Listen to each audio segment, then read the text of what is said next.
Alright, hi everybody. It's me, Kevin, a solo driver for CRETE Carrier, and you're watching The Joy of Trucking. I just want to wrap up this story about the run from Florida all the way up to Maine. My first time driving a truck through Maine. I have to say, I'm glad it's over. And I have to say, I'm glad to be in Maine. I like it here in the summertime. It's very nice. I mean, you can smell the trees, the air is clean, there's that scent of the ocean, you know, the North Atlantic. If I had time, I'd go find some seafood too while I'm here. One thing I'll say about this run, I was up really early every morning, like 3, 4 o'clock in the morning, because I was looking at my route and trying to think of where I was going to hit rush hour in which city.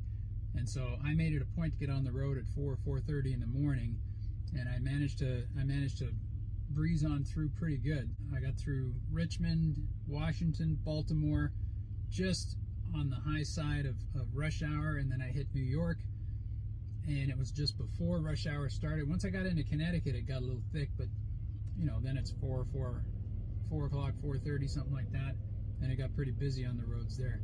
But I got through the worst of it without too much trouble. You really got to look at that and take it into consideration when you're driving on the East Coast and around these big cities and stuff, when you're going to hit rush hour and how much it's going to hold you back. And it's not really worth sitting in traffic for like 2 hours to get through a city. You're just wasting your time, you're wasting your clock.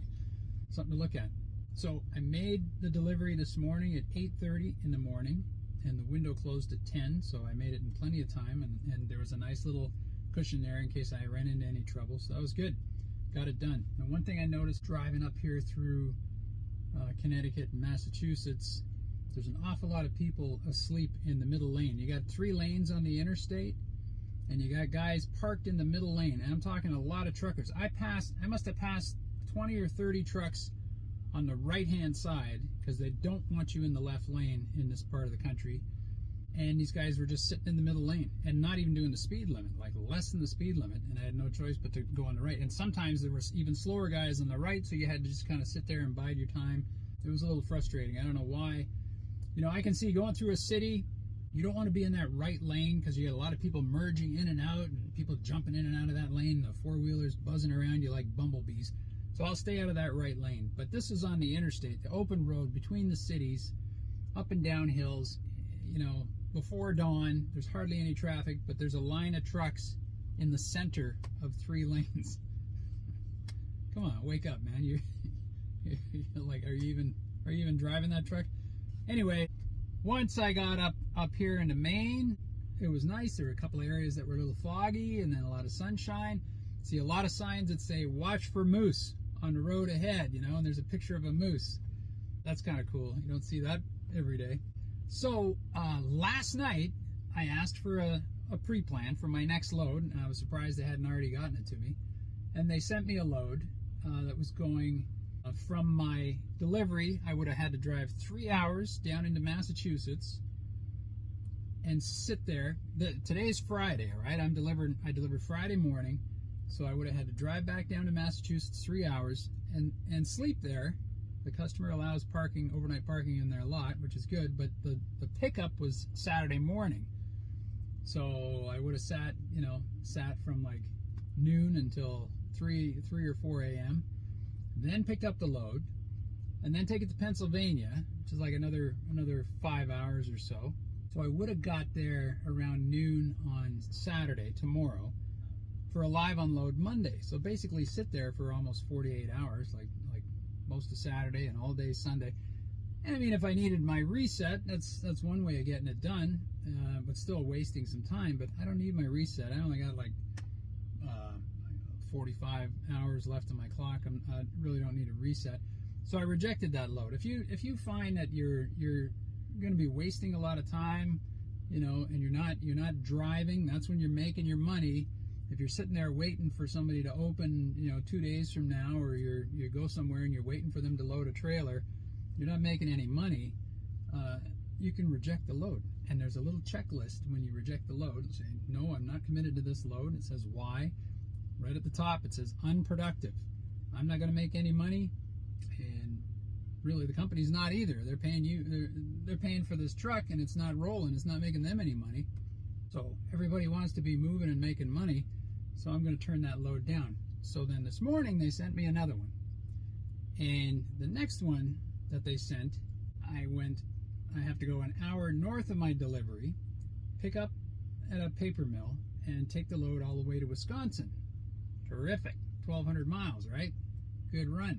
The only problem is I would have gotten there on probably like Sunday night, and the live unload was Thursday morning. So again, I thought, well, I could reject this, but I made a phone call instead, because I'm thinking on this particular load, the first thing to consider is you're in Maine. There's not a lot of stuff to pick up and take out of this state. Once you're in here, it's hard to get back out with a load, making money. I also thought, well, what if I get this load out of Maine and go part way and ask them to T-call. They split the load. In other words, I'll drop it somewhere, and then a couple of days later, somebody else can pick it up and take it to Wisconsin. And then we're all making money. We're all moving all the time. Nobody's sitting wasting time, because I'm sure not going to sit in Wisconsin for 4 days.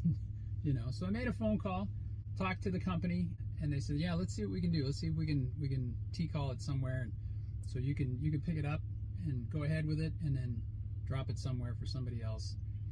And I only had to wait about 15 minutes, and I got a message back saying, yep, let's go ahead and do that. So I was trying to be proactive and think ahead, and not get in a situation where I'd be wasting my time, and they're okay with that. Nobody's gonna push you and tell you got to do this, you got to do that, So it's something to think about when you're assigned a load. Plan it out, think it through, and look at the timing of everything. That's the trip. I'm going to be dropping off in Ohio, which is still giving me quite a few miles. That's going to be good, and then we'll see where we go from there. Let's see now. Oh, another thing I noticed, I am jonesing for a shower. It's been a couple of days. It's starting to get kind of thick in here, I don't want to lift my arm for any reason whatsoever, because it just kind of knocks me out. And I noticed that coming through Massachusetts and up here into Maine, there's no loves, there's no pilots. I got shower credits with both of them, so if I want to stop somewhere and take a shower, I'm going to have to pay for it. It's kind of difficult. So I was thinking I'll have time today. I could stop somewhere and take a shower, but the closest loves is down in Connecticut, 250 miles from here. Happens to be my next fuel stop, so I guess I'll go that far and just keep the windows open or something. But think about that. I looked on the Trucker Path, and my app is showing me there's 2 pilots in Massachusetts and no loves. And there's no loves up here in Maine, and I didn't see any pilots. I think there's a TA in Massachusetts, but not a lot of options for a guy who wants to take showers on his reward program instead of paying 15 or 20 bucks for a shower. And that's kind of ridiculous. So that's all I have to say about this trip for today and what I'm doing next. Thank you very much for watching. I'm glad you tuned in. I hope you learned something from this. I know I did, so give me a thumbs up and tell me about it down below. We'd love to see your comments. Hit the subscribe button, tinkle that notification bell so you know when the next video is coming out, and I'll see you down the road. Bye for now.